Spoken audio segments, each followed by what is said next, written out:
there's backup and syncing. There's a lot of people that don't, unfortunately, know the difference. Let's talk about those for a second. So syncing, synchronizing, is basically real-time updates. It's when we take information from one location and mirroring it to another location.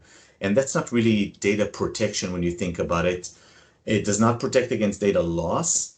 For example, if you have a corrupt file, it will be replicated or copied over to the second device.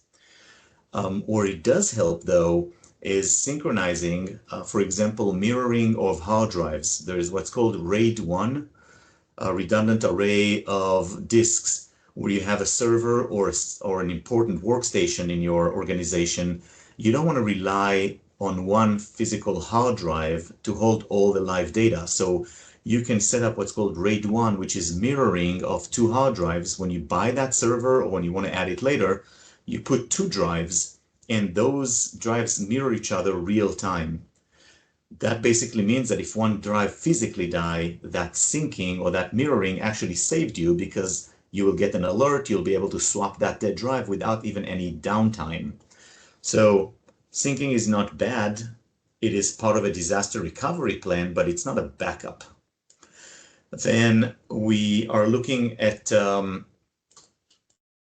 backup side of it. It is, the purpose of it is to back up, obviously.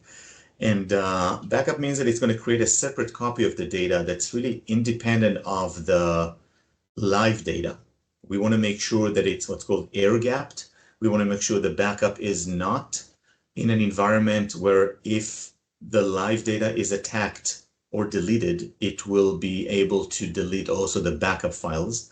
And business continuity is very important because backups are critical, obviously, for the business continuity and the minimizing of the data loss risk. Backup is basically your safety net, if you want to look at it this way. It doesn't override the live data. It doesn't get override by corrupt data. It preserves history.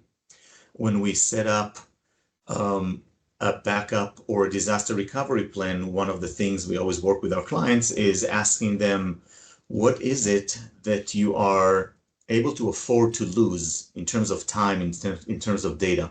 If we back up once every hour, is that too much? If we back up once a day, is that too much? How long can you be without the data? Even if we back up every hour, but it takes 3 days to recover that data to a live server, is that too much? So having all that business continuity plan in place is what we need to worry about.